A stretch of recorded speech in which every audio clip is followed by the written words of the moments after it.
मला मूर्ख बोलायची तुझी हिंमतच कशी झाली? मी मनात आणलं तर आत्ता या क्षणी तुझी जीभ हासडून तुला कायमचं त्या झाडावर लटकवून ठेवेन.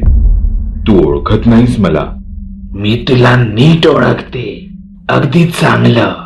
तुझ्यातही मला तीच शक्ती जाणवते जी तुला शिकवणाऱ्यामध्ये आहे. हे ऐकताच मांत्रिकाला आश्चर्याचा झटकाच बसला. त्याला त्याचा राग अनावर झाला. त्याने सरळ त्या चेटकिणीचा गळाच पकडला. तू कसं ओळखतेस त्याला? अच्छा, त्याने मला मारायला तुला इथे पाठवले आहे. तशी ती चेटकिण जोरजोरात हसू लागली. तुला मारायची माझ्यात आत्ता तरी ताकद नाही, पण घाबरू नकोस. तुला मारणारी तर आधीच तुझ्या गुहेत बसून आहे. हे ऐकताच मांत्रिकाने त्याची चेटकिणीच्या गळ्यावरची पकड घट्ट केली. काय म्हणायचंय तुला? स्पष्ट बोल. ती मुलगी मला मारणार आणि यावर मी विश्वास ठेवायचा? तुला माहित नाही, पण ती मुलगी त्याच्याकडेच गेली बरीच वर्षे राहत आहे आणि त्यानेच तिला इथे तुला मारण्यासाठी पाठवले आहे. असं बोलत त्या चेटकिणीने मांत्रिकाच्या हातावर तिच्या दोन्ही हातांनी जोराचा झटका दिला. तिच्या या अनपेक्षित झटक्याने तिचा गळा त्याच्या हातातून मोकळा झाला होता. ती विक्षिप्त आणि भयानक आवाजात जोरजोरात हसत त्या रात्रीच्या अंधारात गायब झाली. चेटकिण तर तिथून निघून गेली होती, पण मांत्रिकाच्या मनात तिने असंख्य प्रश्न पेरले होते. काय करू? तिला थेट जाऊन प्रश्न करू? पण ती जर खरंच मला मारायला इथे आली असेल तर माझ्या प्रश्नांची खरी उत्तरे देईल ती? नाही, मला दुसरा मार्ग अवलंबायला हवा. मांत्रिकाने त्याच्या मनगटावर बांधलेल्या लिंबांपैकी एक सुकलेलं लिंबू खेचून बाहेर काढलं. त्याने ते जमिनीवर जोरात आपटलं. जमिनीवर पडताच त्याचा छोटा विस्फोट झाला. आग आणि धुरातून एक आकृती बाहेर पडली. त्याचं रूप अतिशय भयानक असं होतं. त्याचं शरीर कुजलेलं होतं, पण त्याच्या गळ्यावर दिसत असलेली खोल जखम ही ताजी होती. त्या जखमेतून ताजं रक्त गळत होतं. ती जखम गळ्याच्या चारही बाजूने दिसत होती. जणू त्याचं शिरच कोणीतरी धडावेगळं केलं होतं आणि पुन्हा त्याच्या धडाला चिकटवून त्याला जिवंत केलं होतं. आज्ञा मालक, ते सैतान रूपी प्रेत मांत्रिकाला म्हणालं. त्या गुहेत एक मुलगी असेल. तुला आज त्या गुहेत जायचं आहे आणि त्या मुलीचे अर्धे केस कापून माझ्याकडे आणायचे आहे. पण लक्षात ठेव, या सगळ्यात काहीही झालं तरी त्या मुलीला कसलीच इजा होता कामा नये. मांत्रिकाचा आदेश मिळताच त्या सैतानाने एक सुरा बाहेर काढला आणि तो एकटाच त्या गुहेत शिरला. गुहेतील आतील एका खोली सदृश्य जागी अवनी हातानेच तिचे केस नीट करत होती. खोलीत उजेडासाठी एक मशाल पेटत ठेवली होती. मांत्रिकाने जागा केलेला तो सैतान अवनीच्या खोलीत शिरला. तिचे मोकळे केस, केवळ हेच त्याचं लक्ष होतं. तो धावत अवनीजवळ पोहोचला. त्याने त्याच्या हाताने अवनीचे केस घट्ट आवळून धरले. अचानक झालेल्या त्या वेदनेने अवनी जोरात किंचाळली. ती स्वतःला त्या सैतानापासून सोडवण्याचा प्रयत्न करत होती, पण तिची शक्ती अपुरी पडत होती. तिला तिचे केस सोडवता येत नव्हते. तिथे सैतानाने त्याच्या हातातील धारदार सुरा वर हवेत उगारला होता. अवनीला माहित नव्हतं की तो सैतान तिचा जीव घेण्यासाठी आलाय की कोणाच्या सांगण्यावरून तिचे केस कापण्यासाठी आलाय. तिने स्वतःला वाचवण्यासाठी त्या सैतानाच्या डोक्यावर तिचा हात ठेवला आणि तिने एक मंत्र म्हटला. ओम ह्राम ह्रीम ह्रूम ह्रैम ह्रौम ह्रा सकल भूत प्रेत दमनाय स्वाहा. अवनीने तो मंत्र म्हणताच मशालीतील आग जिवंत व्हावी तशी ती जोरात भडकली आणि ती मशालीतून निघून सरळ त्या सैतानाच्या चेहऱ्यावर चिकटली. आगीचा भडका निघाला. सैतानाचा चेहरा अक्षरशः जळू लागला. तो वेदनेने किंचाळू लागला. तोच त्याच्या चेहऱ्यावर कुठून तरी राख पडली. खोलीत संपूर्ण अंधार पसरला. अंधारात अवनीच्या श्वासांचा आवाज येत होता. सोबत त्या सैतानाच्या गुरगुरण्याचाही आवाज येत होता. भिंतीवर लावलेल्या मशाली शेजारी माचीसची काडी पेटली. मांत्रिकाने विझलेली ती मशाल पुन्हा एकदा पेटवली. खोलीत मांत्रिकाला आलेलं पाहून अवनीच्या जीवात जीव आला. तिला हायसं वाटलं. मांत्रिकाच्या मनात नेमकं काय चाललंय याची फुसटशीही कल्पना नसताना ती मांत्रिकाला म्हणाली, बरं झालं तुम्ही आलात. आता इथे मला मारायला एक भयानक राक्षस आला होता.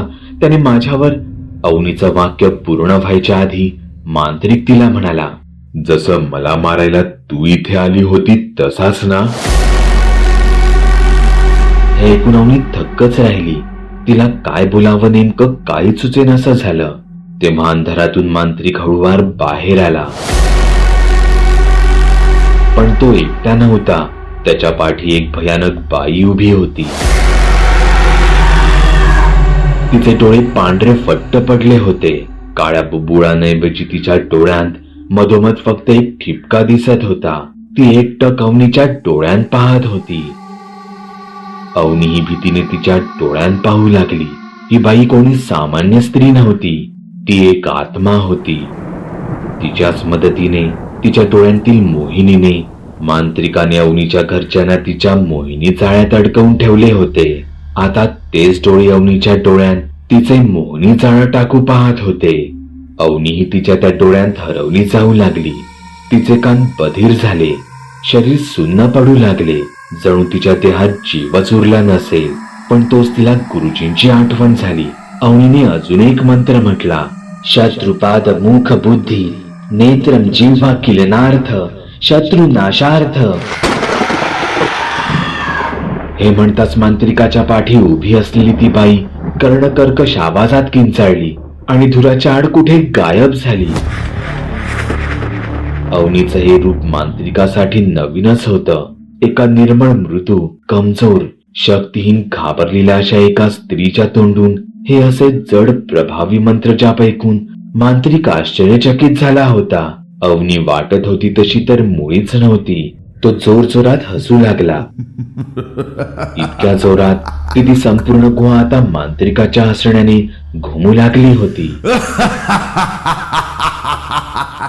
पुन्हा पुन्हा माझ्या चांगल्या वागण्याचा या माणसाने फायदा करून घेतला.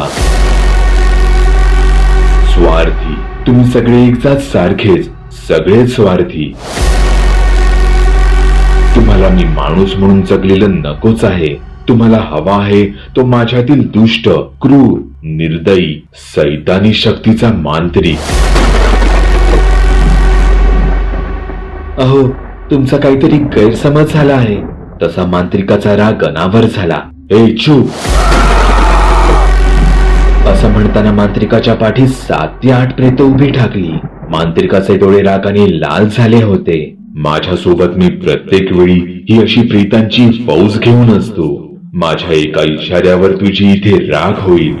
तू शिकली असशील त्या मांत्रिकाने शिकवलेल्या विद्या, पण तू मांत्रिक नाही हे लक्षात असू दे. तुला त्याने मला मारायला पाठवले होते ना? चल, दिली मी तुला संधी. कर वार माझ्यावर. बघू तुझ्यात किती ताकद आहे ती. बघू त्या मांत्रिकाने तुला काय काय शिकवले आहे ते. हे सगळं बोलत असताना मांत्रिकाचे ओठ रागाने थरथरत होते. तिथे मांत्रिकाचे ते बोलणे ऐकून अवनीचे डोळे भरून आले. ती नकळत मांत्रिकाच्या प्रेमात पडली होती आणि अचानक तिचं सत्य हे अशा चुकीच्या पद्धतीने मांत्रिकाच्या समोर यावं. अवनी हात जोडून तिच्या गुडघ्यांवर बसली. अहो, एकदा माझं बोलणं नीट ऐकून तर घ्या. तुमचा फार मोठा गैरसमज झाला आहे. हो, मला गुरुजींनीच इथे पाठवले होते, पण तुम्हाला मारायला नाही, तर तुमची समजूत घालायला. त्यांनाही तुमची खूप काळजी वाटत होती. तुमच्याशी मैत्री करून तुम्हाला समजावणं हा एकमेव त्यांचा हेतू होता. पण इथे आल्यानंतर तुमचं एका परक्या स्त्रीसाठीचं आदराने वागणं, माझ्या वैयक्तिक सुडासाठीचे तुमचे प्रयत्न, याने मी नकळत तुमच्या प्रेमात पडले. प्रेम? याला प्रेम म्हणतात? मग फसवणूक कशाला म्हणतात? आणि गुरुजी कोण? तो म्हातारा निर्दयी मांत्रिक, त्याला तू गुरुजी म्हणतेस? त्या गुरुजीनेच तुला घडवलं म्हटल्यावर तूही तशीच तर असणार. माफ करा, पण त्या गुरुजींनी फक्त मला एकटीलाच घडवले नव्हते. अवनीचे हे बोलणं ऐकून मांत्रिकाचा पारा अधिकच चढला. मूर्ख मुली, तुझा तो गुरु माझा गुरु कधीच नव्हता. माझ्या समोर वावरत असलेला तो माझ्यासाठी केवळ एक हत्यारा होता. लहानपणी माझा एकमेव आधार असलेल्या माझ्या आईच्या आत्म्याला त्या तुझ्या गुरुनेच कायमचा संपवला होता. आणि मी तेव्हाच ठरवले होते, आता माझा अपुरा सूड आपण याच्याच माध्यमातून घ्यायचा. तुझा गुरु म्हणजे माझ्या सुडाचं एक शस्त्र होतं. ते चालवायला मी स्वतः शिकलो. त्यानेच मी त्या गावातील प्रत्येक माणसाचा सूड घेतला. पण यात माझी एक चूक झाली. मी ते शस्त्र वापरून झाल्यावर तोडून टाकायला हवं होतं. ते मी विसरलो. कारण त्याच शस्त्राने माझ्या आईच्या आत्म्याचा बळी घेतला होता. पण आता नाही. मांत्रिक भूत प्रेतांना उद्देशून म्हणाला, या मुलीला गुहेबाहेर फेका. तुला जगण्याची ही मी एक शेवटची संधी देत आहे. शक्य होईल तितक्या लांब जा आणि तुझा जीव वाचव. आसपासच्या सगळ्या जंगलांना पेटवून लावा. ती आग जितकी लांब जाईल तितकीच ही मुलगीही माझ्यापासून लांब राहील. तिच्या त्या गुरुलाही कळू दे की माझ्यातील प्रतिशोधाची आग अजूनही भडकत आहे. ती आग या मुलीला मारून नाही तर तिच्या गुरुजीला मारून संपणारी आहे. मांत्रिकाने म्हटले तेच केले. त्याने त्याच्या गुहेच्या आसपासचं संपूर्ण जंगलच पेटवून लावलं. तो वणवा जवळपास 1 महिना धगधगत राहिला. या सगळ्यात त्या मुलीचाही कुठेच पत्ता नव्हता. या गोष्टीत मिठाचा खडा टाकणारी ती चेटकीण आता एका वेगळ्या योजनेची तयारी करत होती. 2 महिन्यानंतर गुरुजींच्या गुहेत, त्या रात्री गुरुजी गुहेत एकटेच ध्यानस्थ बसले होते. तेव्हा त्यांच्या कानांवर एक ओळखीचा आवाज पडला. तुमच्या गुहेत हल्ली तुम्ही एकटेच दिसता. तुमची ती मुलगी मात्र कुठेच दिसत नाही. गुरुजींनी त्यांचे डोळे खाडकन उघडले. पाहतात तर गुहेच्या दारापाशी ती चेटकीण उभी होती. अवनी कुठे आहे? तिचं काय झालं तुम्हाला माहित आहे का? चेटकीण गुरुजींना म्हणाली आणि ती जोरजोरात हसू लागली.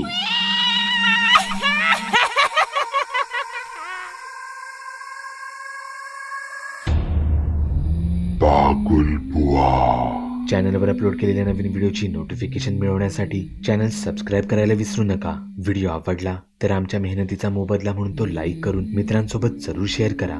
चॅनलवरचे इतर व्हिडिओ पाहण्यासाठी इथे क्लिक करा. तसेच चॅनलवरची प्लेलिस्टही चेक करा. दर दिवशी नवनवीन भूतांचे व्हिडिओ बनवून मी तुमचं मनोरंजन करत राहू याची खात्री बाळगा.